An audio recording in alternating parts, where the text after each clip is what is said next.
70 minuti di concretezza e personalità regalano al Budoni Calcio 3 importanti punti in chiave salvezza contro il Monterosi.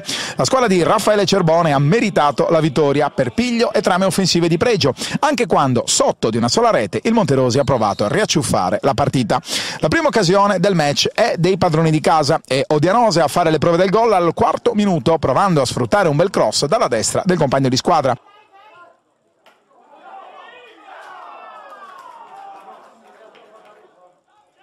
All'8º ancora Budoni, questa volta è Sariang a non trovare per poco la rovesciata vincente su un pallone rimbalzato fortunosamente in aria.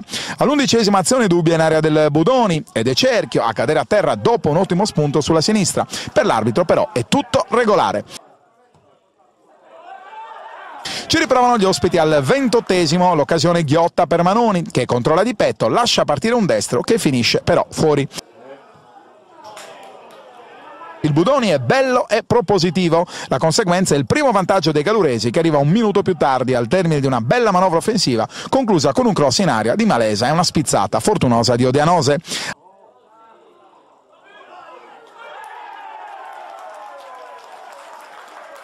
Al 34º ancora pericolo per il Monterosi, questa volta è Sariang a fallire l'impatto di testa con la sfera davanti al portiere ospite.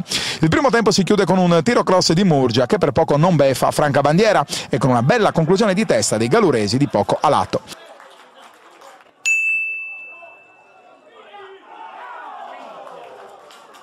I ragazzi di Cerbone legittimano il vantaggio anche nella ripresa, dopo un timido tentativo degli ospiti è infatti ancora Sariang a provare con un tiro a giro ad impensierire Franca Bandiera. Il portiere risponde con una bella parata plastica a mezza altezza.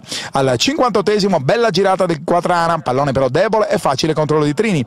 Al 63º arriva il raddoppio dei galuresi, una spizzata della difesa ospite e un malinteso tra Rasi e Costantini favorisce Sartor che rompe per il meritato 2-0 di casa. La gara sembra chiusa ma il Monterosi trova la forza per riaprirla. Da uno scambio Crescenzo-Quatrana nasce la rete del centrocampista ospite che vale infatti il definitivo 2-1 del Monterosi e di De Cerchio, ma con poca convinzione.